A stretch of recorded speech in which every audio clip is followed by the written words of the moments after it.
Hi guys and welcome. This is the next video on our expert series. Today we have Robin Waite, the fearless business coach, with us, and we're going to pick his brains today about an anti-marketing approach that he takes to business. So Robin, do you want to introduce yourself and tell us what you mean? So yes, I'm founder of a business called Fearless Business, and we coach other coaches, consultants, freelancers, sort of micro businesses on how to grow their business, ideally without having to do more marketing. So my approach is kind of a bit, we focus a lot on pricing, making sure that the offer is, 100% tight, that they're able to articulate their value to their potential clients without having to sell it, basically. So it's a very frictionless approach.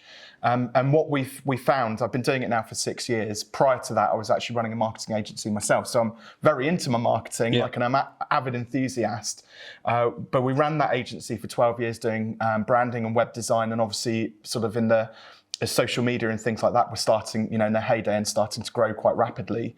And I very quickly realized people were sort of achieving burnout when they were trying to do all of the things that the gurus and experts were telling them. So the whole principles behind Fearless Business is to try and work less. In an ideal business, you'd have, half the clients and double the income. That's what we're punching for.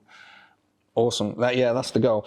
And I think, as we've discussed before, is several years ago, that's where Lilac James was at. We weren't charging our worth. We were pricing inappropriately, and as a result, we were mega busy because we were delivering in hindsight, ridiculous amounts of value for the price points that we were charging. But what it led to was we were really, really busy, so we didn't have as much time to work on the business. It's that classic on the business, in the business thing. And yet we weren't as profitable as a healthy business should be.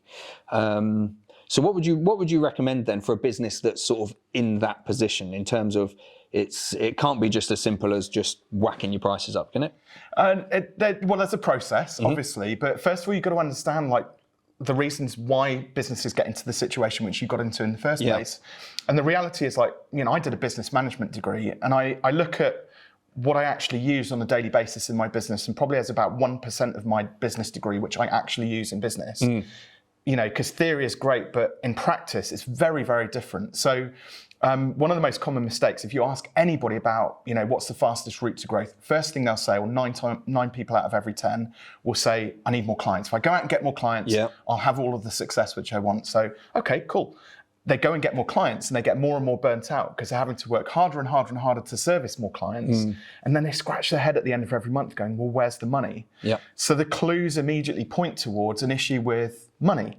So they're not, very cliched, but turnover is vanity, profit is sanity, and cash is king. 100%. When you have cash in the bank, so imagine as a small business owner, you've got £0 in the bank compared to maybe having 10 or 20 or even 50k in a savings account. You're going to think very differently about your business. When you have £0 in your bank account, you operate from this place of scarcity. Oh, I need more clients. I need more clients. So you're going into sales situations, trying to get more clients in from this place of neediness. Now, I don't know about you, but whenever I meet somebody who's really needy, I tend to move away from them, not towards them. Right? So this whole thing around getting more clients, not making enough money, everybody's starting to behave very needy, and that compounds the issues. So it's not a marketing problem at all. It's a business problem, like a foundational business problem. So the right approach is, first of all, we've got to look at their offer. So, and you've been through this process, you know exactly what it feels like to go through it. It can be quite painful. It can be like chopping off a limb, because it's a very different approach. You'll have an idea about what it's like that meme, when you 4 people in there and it's like, this is what I think I do. This is what my mum thinks I do. This is what my customers think I do. I approach it very much from the perspective of the customer. You have to put yourself into the shoes of the customer. And what are they most interested in? They don't care how you do what you do, right? Actually, what it comes down to is, what value are they going to get? So we think about 3 core principles when you're looking at reviewing your offer. So the first one is, what dream outcome or result am I delivering for my clients? And from their perspective, what's the dream outcome? Second thing is, can I deliver it in a fixed period of time? And the flip side of or the opposite of that is, immediately when I say, can you deliver it for a fixed period of time? People go, it depends, right? In fearless business, that's a swear word. If I find clients saying it depends, basically what it means is that there are too many variables in their business. Their business is now unpredictable. There's too many moving parts. And again, they blame the clients. They don't take responsibility for those the variability in their business, that it depends. So we want to remove as many variables as we can. So it shouldn't be, well, it depends on the customer when it comes to how quickly can we deliver this or how fast can we deliver it. It should be more so about, well, how do we put a regimented system or process in place to deliver that dream outcome or result, remove as many variables as we can, then it starts to become more predictable. Yeah. So most small business owners should be able to deliver something in a matter of days sometimes, but more often it's weeks or months. So that's why you see a lot of people who've like got a 12-week transformational program or a 6-month accelerator program or whatever it looks like. So fixed period of time is the second thing. And the final thing, and again, there's a lot of it depends in this, or you'll hear that certainly from clients, but pricing. Yeah. Like if you know what the dream outcome is and you can deliver it in a fixed period of time, you've removed all the variables, you should, as be able to take the average amount customers spend with you, and then that becomes the fixed fee that you deliver that product, service, or widget for. And all of a sudden, now your value proposition completely shifts. Yep. So take, for example, like, when you were sort of growing the business, 5 or 6 years ago, selling SEO packages, you were probably like, well, let's get loads of retainers in. Because if we get loads of retainers in, we've now got monthly recurring revenue. Yep. Which is good on the one hand, but that retained work isn't necessarily like the moment, like you'll tie it down to they get a certain amount of deliverables, and you can guarantee it. One client will come in, be really annoying, ask for the moon on a stick, and it just ruins the entire business. Just with one client, and unfortunately, then it has these knock-on effects, impacts with other clients further down the line. So if you go back to first principles, you're client, right, we're going to put together a 6-month SEO package. And the goal is that we're going to get you onto, I don't know all of your business inside and out, but we're going to get you onto the first page for these 3 key search terms, which have got high intent, good search volume.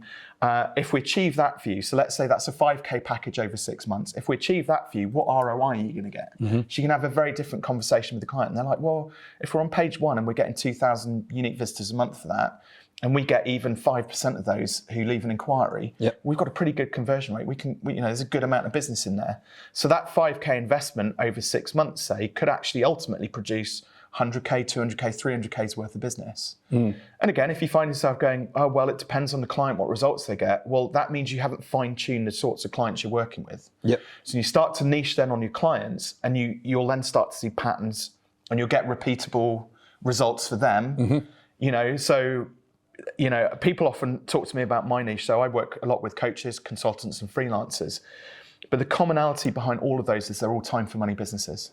Right. So I know that I can get in there, package up what they're doing, help them with their marketing and sales, increase their prices, and boom, off they go. Now, if I then get a fish wholesaler come along, for example, which actually, funny enough, is a client I have taken on, bit of a fun project, but I can't predict as well what results they're going to get from that. There's different mechanics at play. So that's a very long answer to a very short question. No, there was tons of value in that, and I think the problem that we see a lot of clients getting is, and it does come down to pricing, but we're not business coaches. They come to us to resolve certain aspects of their digital marketing, and often a lot of the reason why they outsource is because they get in a situation where they're taking on clients upon clients upon clients. They're not that profitable, although we generally work with sort of medium-sized businesses, £500,000 turnover plus. But when they're taking on these clients, they're quite aware that it can start to dilute the service that they're offering. And this was the position we were in. We felt like we needed to take on more and more clients in order to improve the profitability of the business. But then by doing that, you dilute the delivery, and it's the delivery and the results that are actually winning you the business in the first place.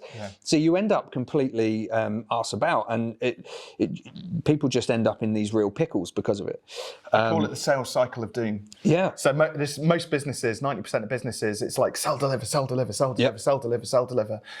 And then they have to go away on holiday, or they get ill, something happens to the kids, and then they take a week off or 2 weeks off, and then it's like, sell, deliver, sell, deliver, sell, deliver, and it's a never-ending cycle, Yeah. and it ruins people. It's the worst, way to run a business ever. And unfortunately, through experience, like I was saying, you have to make the mistakes. You have to go through the sales cycle of doing to realize that actually that's not it's not. There's no longevity to that in business. So what's the alternative to that? Well, all you do is if you can find a way to raise your prices, or it doesn't even have to be raising your prices, but increase profitability as well. So you could leave your prices the same and reduce your overheads by 10%. You can actually have the same effect. Yeah. Cash is, profit is fancy, cash is king. So what happens is when you increase your prices, it's like your universe expands, and all of a sudden you have more time because you don't need as many clients to deliver a better quality product or service to the client. So you get better results for them, more referability, which produces more money on the back end, which, and so it has this virtuous cycle, and it's much slower. So there's another problem which happens when you slow a business down like that. So they might be getting better results, more money, profitability, but the challenge with that is when you need fewer clients, it's like Pavlov's dog. When you're doing sales cycle of doom, you've got sale, sale, sale. So it's like the bells dinging, ding, ding, ding, ding. When you increase your prices and need fewer clients, that bell rings less often. Yes. Right? So all of a sudden it's like ding, and you've got to wait for the next one whilst you're delivering that one, get a decent sum of money in.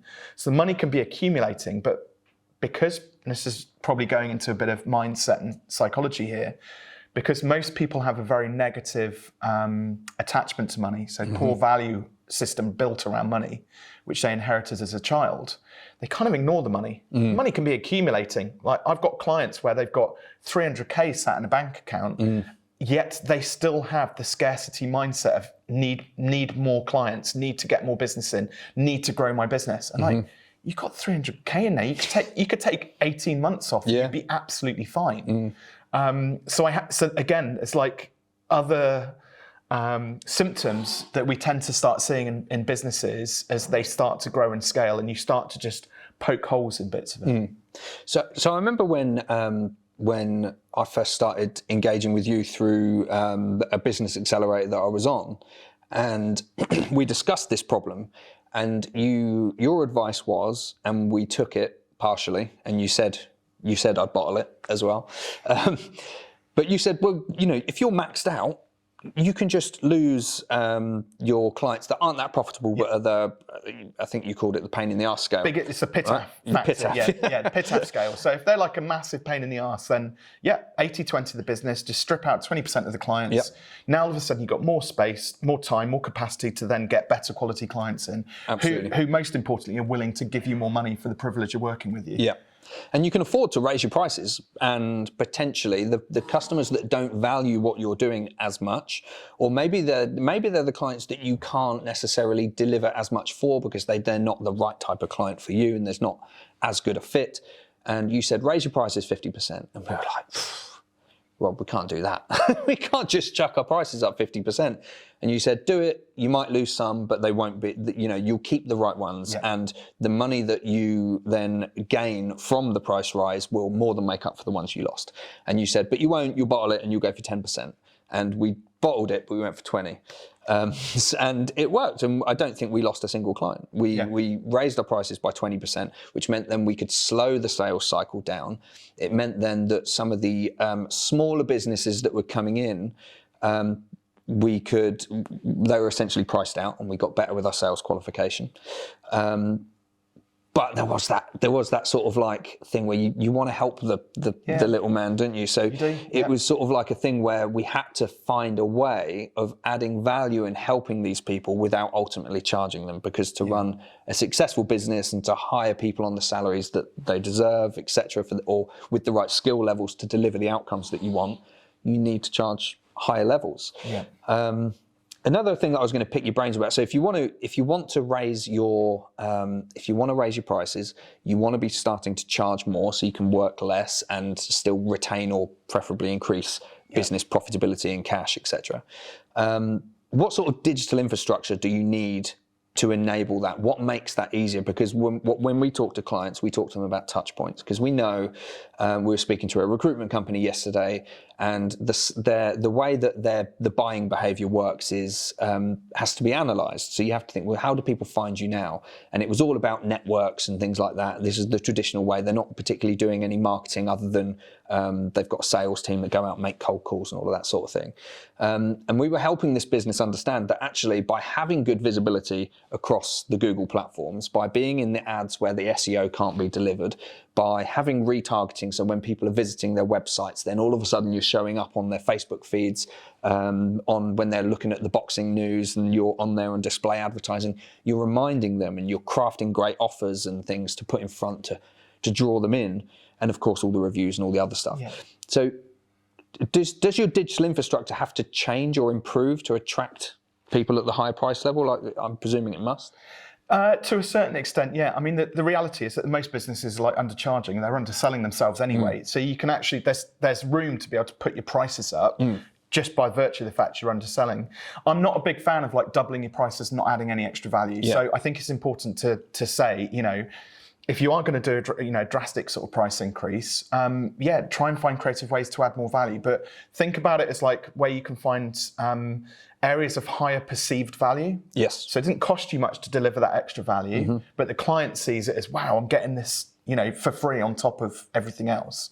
And that's the way you kind of build intrinsic value into your products and services. On the digital product side of things, I mean, the thing is, yeah, as you elevate your prices, you will start to pull yourself into a different market. Yes. So a different type of client which you're attracting as you experienced. You 100%, yeah. As much as you want to help the smaller businesses, they'll get help from somewhere, so you're not responsible for them. But there are things, like take the book, for example. There's lots of small businesses who couldn't necessarily afford to do my accelerator programs. But I'm doing my little bit by saying, don't worry, I'll send you a copy of Take Your Shot, go and subscribe to my YouTube channel, learn the basics of what we teach in there, elevate your business enough, and then we'll work together to figure out how you can afford to join the program. Down the line, yeah. So Rich Litvin, so he's a fantastic coach, Rich is, one of my mentors. He's got a great book called The Prosperous Coach, and there's like a 4-step process in there, which basically the 3rd step is around creating clients. So you don't, it's not a process of like selling or lead gen, so that we push people through a funnel so that then, we run a numbers game so that like 5% of them are going to come and buy our product. It's actually, no, we put in the extra bit of effort through the assets that we've built, digital assets that we've built over time, so that we can help those people. And through helping them, we are creating clients, because who are they going to, when they go, finally, I've got 5K or 10K in my bank account, and they think, right, I'm ready to really kick on now. Yeah. Who are they going to spend their money with? 100%. Right, the person who's helped them get started. And it's that trust element which is absolutely vital when you're putting together your digital assets. You mentioned a couple of like real basics. It's so many business owners when they first start out, right? They're like, I've got to get my brand done, got to get my website done, got to set all my socials up and things like that. All relevant. I'm not suggesting you don't do those things, but you have to pace it. If you spend 3 months building all of those things and not focusing on just going out and selling and getting clients on board, you're not going to bring the cash in, which you then need to then reinvest and grow the business, and in many cases pay yourself. Yeah. So like this, I always look at like, what's the path of least resistance? Where can we find the least friction to get you out there? And it baffles me. Like, I've been born and bred on Google, right? That has been like, apart from, my parents and my brother, that has been the one consistent thing in my life that I can remember is Google, right? Yeah, in 2023, you ask anybody about like Google My Business, and they're like, what? Yeah. What's this GMB thing, Google My Business thing that I need to be doing? You're like, well, when you go into like Safari or Opera or Chrome, whatever, and you punch a search term in, that's called Google. And that's where, like, if you're searching for something locally, whether it's a dog groomer or a videographer or an SEO person, generally speaking, that's where most people go first. Yeah. So like, people massively underestimate the power of like just a Google My Business account. If you have got a basic website, you can set a website up on about.me, like a 1-page website for your personal brand. Link that up to Google My Business. Go out and get 10 to 25-star reviews ASAP. It can be just people who know you. It doesn't have to be clients. If they are clients, great. Upload 10 images which you've renamed them with the keywords that you want to be found for. So if you're a local therapist, for example, you can do that in the morning. Yep. really quickly and easily get all the reviews set up, put a couple of posts up there, a few images, and away you go, and immediately you can be found on Google completely for free. And I think sometimes people are like, they see all of these like gurus and experts out there who are like, click, you're only one funnel away, you know, Russell Brunson style, you know, and all that sort of stuff. And they think they've got to emulate and do that in order to get leads. And am I allowed to swear? Yeah, go for it. It's complete and utter bullshit. All of that guru stuff you see out there, like, and you'll see all of their testimonials and things like that on their websites and stuff. But having been in the sphere of online marketing for now 18 years and gone through the growth of that, those testimonials that they share with you probably only make up for like 2% of all of the people who do their programs. Yeah. For 98% of people, all of these like ClickFunnels type approaches just does not work. And there'll be fads, you know, big one at the moment is ChatGPT. Fine, use it for research, but don't make it like the be all and end all of your business. Yeah. Like, you know, from day one, because I tell you what, in 12 months time, when they bring out GPT-4, it's going to be a completely different playing field. Yeah.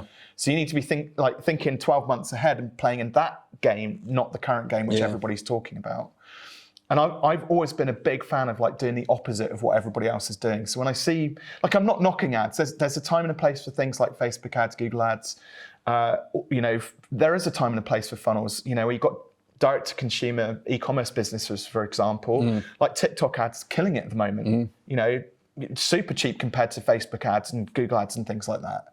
So why wouldn't you play in that field? But to sort of summarize it, you know, there's 1,001 different ways that you can market your business, as you know. But the reality is that, like, my marketing mix, which has worked incredibly well for me, building marketing assets. I can explain the difference between marketing assets and activity in a second.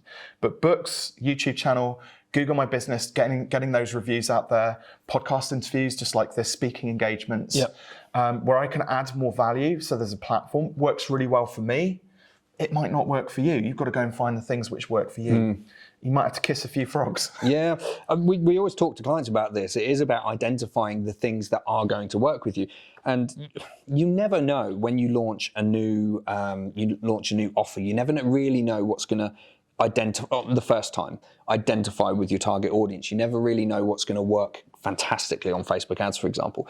You know, we've got a hotel client that Facebook's changed slightly in terms of the AI. They now want to work with bigger amounts of data. It used to be really good for drawing a really small circle around, 10-mile radius around this town. I want to win clients in there. It's now not very good for that at all. It's now works better with bigger data sets.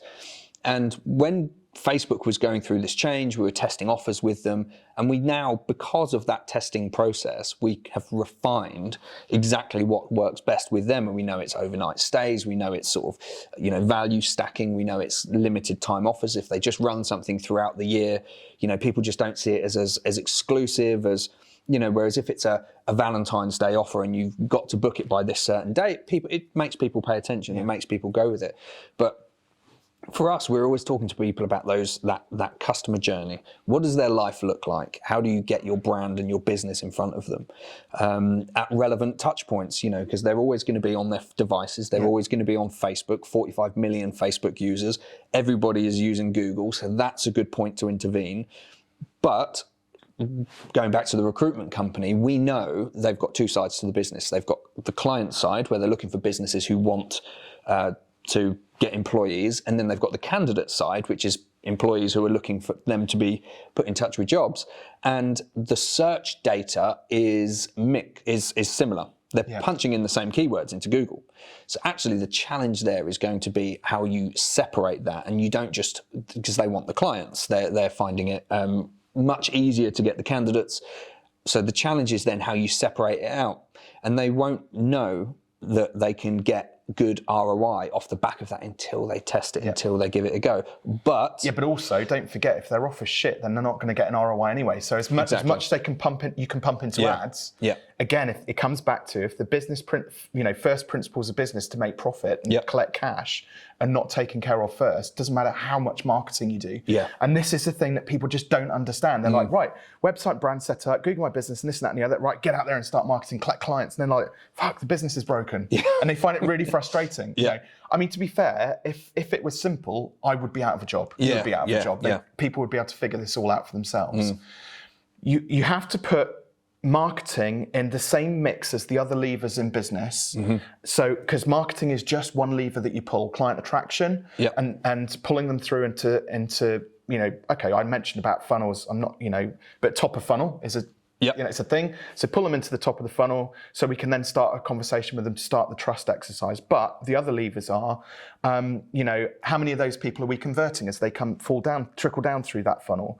How much is their first order for? How much repeat business do we get from each of our clients? And there's like a dozen different business levers which you talk about, which all then lead towards the profitability of the business.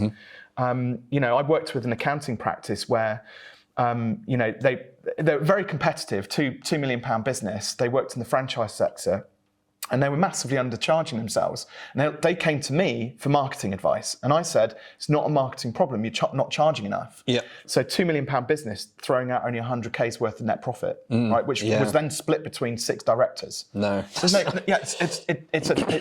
was just sat there and I'm with accountants having this conversation. So I've got, a team of 6 people, 3 of the directors and the FD, sales and marketing director and another guy there. And I'm like, it's not a marketing problem.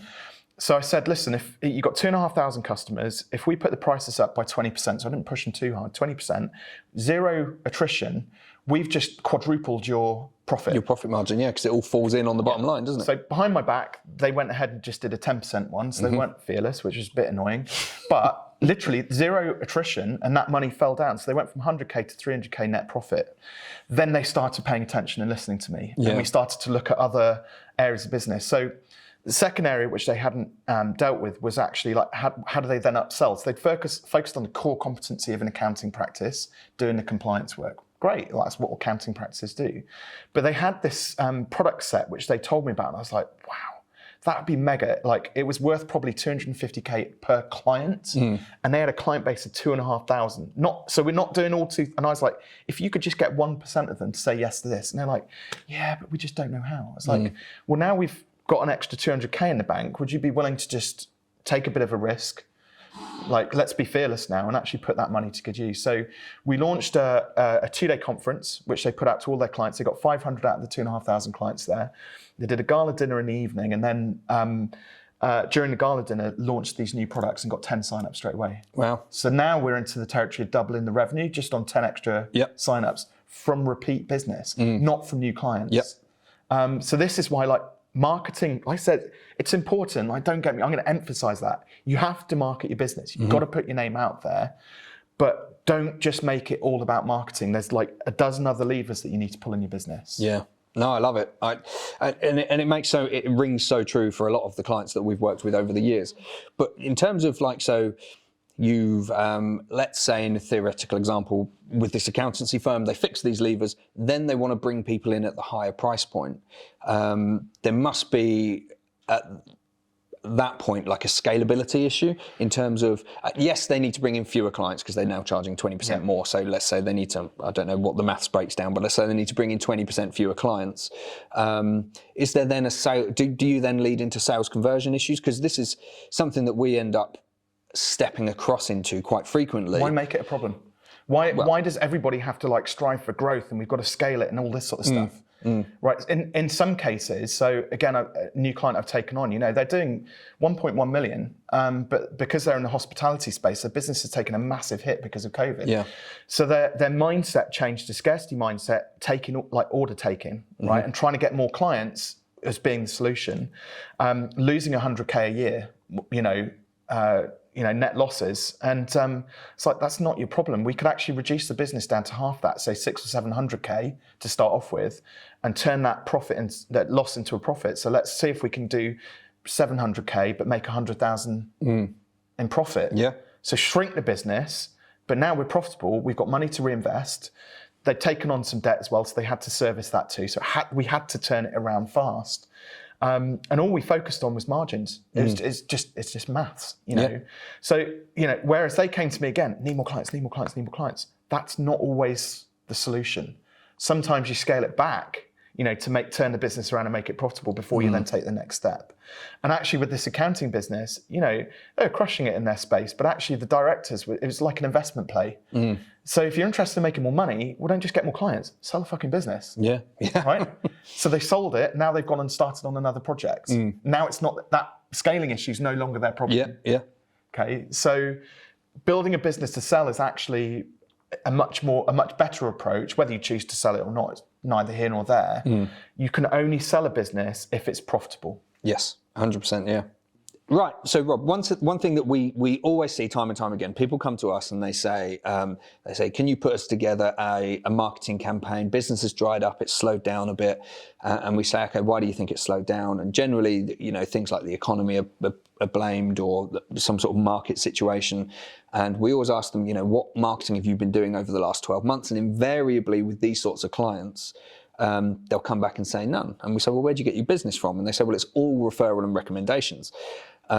Which referral and recommendations are great because they're free. You don't have to sort of pay for them. All the trust building is done by the referee, and they're generally high converting as a result. But what we try and talk to clients about is that you don't control it and you can't scale it. And like you said, not every business needs to sort of aggressively scale all the time. But is this sort of something that you found with coaches and consultants? You must get this sort of problem. Yeah, I mean, many of them do rely on referrals, but I always sort of say to them, that's just one stream of marketing. And if something does go wrong with it, you are ultimately screwed. And the phrase marketing mix exists for a reason, because you need a mixture of different types of marketing in your business in order to consistently attract clients. And the other thing with referrals as well, it's like where you have the lumpiness of a business, the up and downiness, and you go through the cliched analogy of clients being like buses. You wait weeks and months for a client to come along, and then two come along. Marketing is invariably massively unpredictable. Yeah. Because a majority of the reasons why people buy, especially down to external circumstances like the war, cost of living crisis, COVID, and all the rest of it, is naturally going to have an impact on the momentum of clients leaning in and A, being interested, and B, wanting to actually buy your products or services. So, if all of a sudden referrals dry up and you've got nothing to fall back on, well, it's a bit stupid, really, isn't it? Yeah. So I always recommend, you have to have a solid marketing mix. And, yes, I get an awful lot of referrals, actually. I've got some really great partners that I work with. But over the last few years, I've come to realise that they're not always 100% reliable for exactly the reasons you and I have just, we both explained. So the better approach is to have marketing assets working for your business. Now, the reason I bet a lot of those people come to you and they say, draw up a marketing strategy for us for the next 12 months is because all of a sudden they're panicking because they haven't got the business there. Yeah, absolutely. And the thing is, it's very hard to just magic up a strategy and get clients within 30 days. So it points to two problems. Okay, so marketing assets, which I'll explain a bit more about, and also the cash situation, because I can guarantee if they had 50 or 100K sat in a bank account, be a lot more relaxed. They wouldn't have this desperation to create a marketing strategy and get those instant results. So that's, again, it's a symptom that we need to look at. Marketing assets, though, is interesting for me because my whole business ethos of marketing is based around building assets. Now, the difference between marketing assets and activity, because there's a subtle difference between them. Marketing assets are digital assets that live out there on the ether, that do that job of building up know, like, and trust with your audience whilst you're, in your sleep, basically. And marketing activity, though, again, which is what a lot of the gurus and experts and shit coaches out there, quite frankly, tell you to do. They're like, go and get onto social, post 20 times a day on Twitter, go and put 3 posts up a week onto LinkedIn, go and do your outreach on LinkedIn. All of these things, though, when you stop doing them, you will stop getting clients because all of that content falls off the feed and then you are nothing, you're nobody. And you have to go through this constant wheel of recycling content or creating new content. And you eventually just get burnt out by it. I've experienced burnout through content creation several times in my 18 years, okay? So what do we do instead? We produce much higher value marketing assets, okay? So things like books where, somebody looks at a short on TikTok or a YouTube short or a tweet, you're going to have their captive audience for like a matter of seconds, Yep. a minute or two if you're lucky, if it's a good quality video. Something like a book though, somebody picks up a book and it might take them 2 or 3 hours or 4 hours, 5 hours to read it. Yep. The other thing as well is if you take the time or go to the expense of turning a book into an audiobook, now you just made yourself attracted to a whole completely different audience of people who are into audiobooks, right? And again, now if you narrate your own books like I did with Take Your Shot, for example, subtle plug, shameless, absolutely shameless. So I narrated that book, but the nice thing is then when I speak to people who've listened to it, got value from it, and then we get on a call, they're like, oh, it's actually you who narrated it. Yeah, yeah. So it cuts through like at a very different sort of more personal level. And you marry that up alongside, so not just the books, but I've done probably 100 podcast interviews now, just like this. I've done probably 300 speaking engagements over the last 6 years. I've got my own podcast, which I think I'm up to episode 140 now. And all sorts of other things, other content which I've put out there, all of which, I was on the Google Partners podcast 5.5 years ago. I still get inquiries from that. Wow. Right? Yeah. So it's there. Yeah, it's just there. Multiply that by all of the other media marketing assets that I've got out there, and they do the work for me. So, take for example, like I try and take August off as a principle for living, right? Because I've got young kids and I want to spend time with them. As difficult as they bloody are sometimes. I love them. I just to emphasise that. I absolutely love my kids, but I want to take August off to spend the time with them, right? So I took August off this year, and I had my best month ever this year. I had several one-to-one clients sign up and a few people join the group when I was doing zero effort marketing in my business whatsoever, okay? And that's the difference. So no marketing activity, it's all based on the assets. Referrals as part of it. I'm not going to poo-poo referrals entirely, but referrals alongside the book, because I have a process to get those shipped out when I'm not around, my YouTube videos and everything else. And then again, I had an operation on my ankle in October, same thing. I was out of action for 3 or 4 weeks. Again, it's my second biggest month this year. I should just not work. I think that's like the ultimate solution to it. And I'm not putting any effort in. That's when it seems to all, I think it's probably a bit of luck as well that it will happen at that time. But the seasonality within it to contend with. But marketing assets, any day people don't like it though. It's like instant gratification. They want to put something out, get a client. Yeah. They get disappointed. They're like scratching their heads going, but everybody told me to do this. Well, it doesn't bloody work most of the time. Yeah. It's luck. Absolutely. And what sort of assets do you recommend? Because we've got the books, you've got the videos that can be hosted out there. TikTok is actually great in terms of a marketing asset nowadays because the videos stay there and they will sit on your profile and they can get engaged with, etc. You've got the downloadables and things. We often find if you put just even a slight barrier to downloadables nowadays, people just the download rates just absolutely plummet because people are just worried they're then going to get spammed and marketed at and stuff.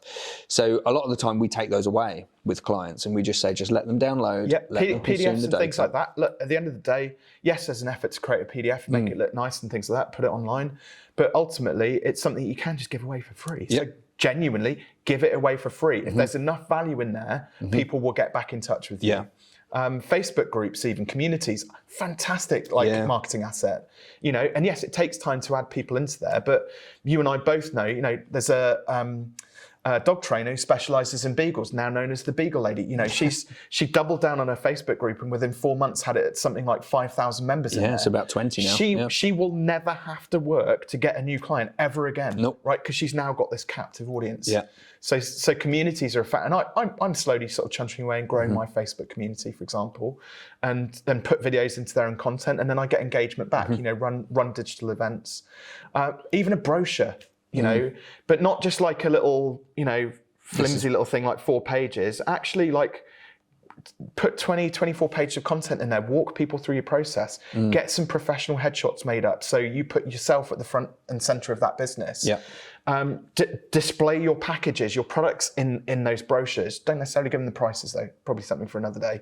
But, so make yourself, I know a guy, I worked with a guy who does secure patient transport. So ambulances, basically, private ambulances.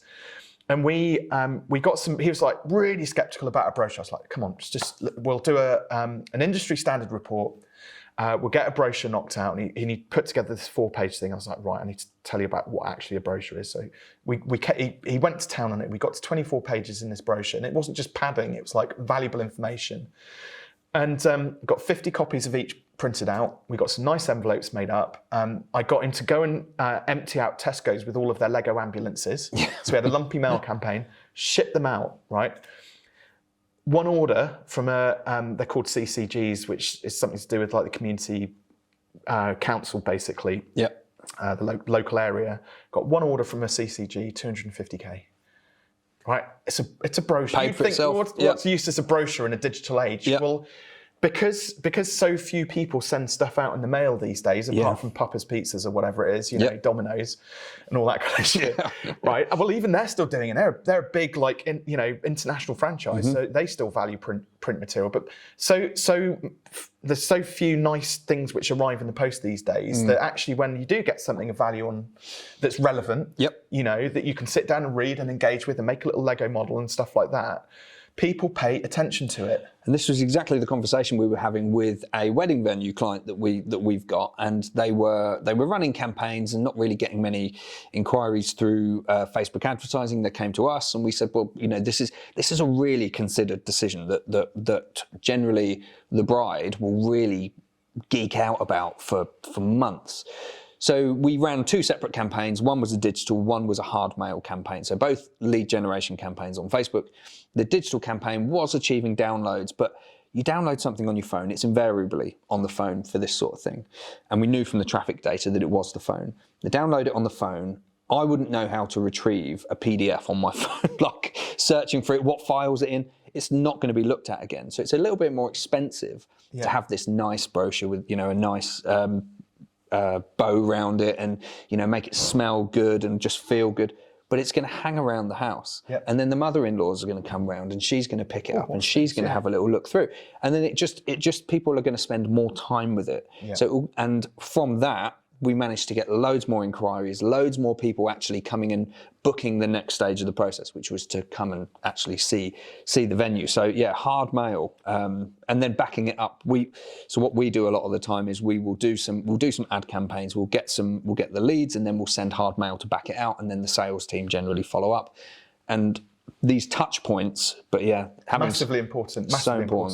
I've got another client, just as an example of that, who's they do medical aesthetics, so Botox and non-surgical facelifts and things like that. I've worked with them for a number of years. One of the first things we put in place was, because they kind of, clinic was lovely. I mean, it's almost like 5-star spa type standard, you know. It's lovely to go in there, nurse-led, so really professional. But funny enough, they were actually struggling for referrals. You know, with a business like that, you know, and somebody looks amazing. Who's your? So what we did is the first thing we did is, when somebody comes in for a free skin consultation with them, we had these little lip balms made up, branded, and then we give them 2. So one for them, one for a friend. And then all of a sudden, they got an influx of inquiries from that. Wow. Now that's a regular thing. So simple. Pot of those, and they just give them away like confetti now, you know. And they're not cheap. They found somebody who was doing them sort of, you know, with ethical products and all that sort of stuff, so made locally in the UK as well.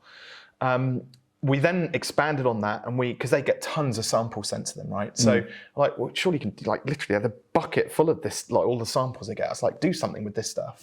Plus they have these amazing creams and things like that, which are for like post-treatment, which they charge a lot of money for. So it's like, so when a client leaves, we want to send them away with a nice little branded, you know, cutest facial bag, like, what do you call it?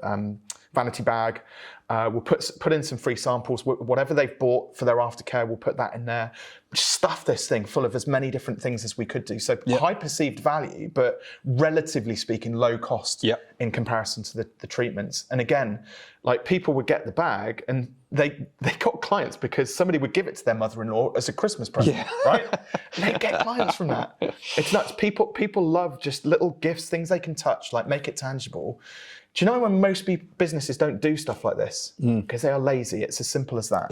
They want the quick wins. I'll do some tweets, I'll do some, you know, Facebook posts and stuff, and I want the business straight away. They don't want to spend 8 months sat down writing a book. It's too much like hard work, right? So what I would say to people is, like, hopefully if you're kind of inspired to maybe start to think about building some marketing assets for your business, One, pick marketing assets that you think you could get really into. Like I love the process of writing. When I get into it, I'm like, it's my flow state. Yep. Right? Same as when I'm doing video and interviews, and particularly like speaking on stage. Like pick the marketing assets that get you into that flow state that you enjoy. Because if you're not really into video, like you're already like, pushing jelly up a hill with that one. Yep. So video may not be the medium for you, like a YouTube channel. But if you enjoy writing or even speaking, you can talk through stuff. Like one of the things you'll probably do with this interview is get it transcribed and use it as blog articles, for example. Absolutely. Right? So if you're good at speaking, we'll record it, transcribe it, rewrite it. I narrated this first. Oh, okay, right. And got it transcribed, got the transcriptions back and edited it. Oh. Yeah. So most people think you open up a Word doc and start typing and that's it. God, that is so boring. But talking, great. Easy. Easy money, right? So pick the things you love and don't try and do them all at once. If you try and build a YouTube channel, write a book, launch a podcast and do it all at the same time, you're going to hit a brick wall probably about 3 days into that process. Yeah. Because these things take time, they take a lot of resources and potentially cost lots of money as well. So master one thing, then move on to the next. So launch your podcast, get 12 episodes under your belt, go, right, cool. I've got a process, a system, so it's effortless now. Right, now I'm going to turn my attention to writing a book. And the thing is, you won't see immediate results, but a year, 2 years, 3 years down the line, you'll be thanking yourself for making that investment. Yeah. The ROI I've got from my books, I mean, easily very high six figures, if not more, over the years since my books have launched. Painful. There is a bit of pain in the process of creating them. Don't get me wrong. I do enjoy it, but it is like it's 8 months to 12 months to produce a book from concept to publication. But I'm glad I did it. Yeah, absolutely. There's never a point, apart from when I got a 1-star review because somebody disagreed with my definition of startup. That hurt. There's no point I've ever regretted like writing a book. There's no point I've ever regretted doing 100 YouTube videos. There's no point I've ever regretted. Well, no, the podcast, I got to about episode 67, and then I was like, I'm getting a bit tired of this now, and didn't get the ROI. And literally in the same week, 2 people listened to episode number 2 or 3, I think it was, on my podcast. One was a partner at Google, so I did some work with them. Microsoft. So I ended up doing the Excel Consultants conference. Got paid quite handsomely for that. And then also the area CEO of a business called Takeda, so a big pharmaceutical company, got in touch with me literally within 3 days of one another. And that was 10 grand's worth of speaking gigs. Wow. So then I was like, I'm excited to do episode 68. Let's get to work on it again. So you do need a few wins along the way just to kind of motivate you, I think. But you have to be in it for the long haul. Awesome. Robin, you've given us so much value today. So thank you for that. If people want to get hold of you, where can they reach out to you at? Yeah, absolutely. So, I mean, just, go onto Google. Remember that little tool that's been around for years? Google Robin Waite. You'll find all of my socials on there. But come and connect with me on LinkedIn. Fire away with any business questions you've got. And if you want to, I've got a few signed copies of this for people who are watching this as a little gift. Oh, awesome. So the website address for that is fearless.biz/TYS for Take Your Shot. And I take great pride in signing those personally, taking it down to the post office and shipping them, because I know that they're going to, people really enjoy reading the book. Yeah, and it is a great book. I read that at the start of my business journey, and it really does get things right in terms of productizing your offer and things like that. It was fantastic. So hope you got loads of value out of that, and we'll see you for the next one.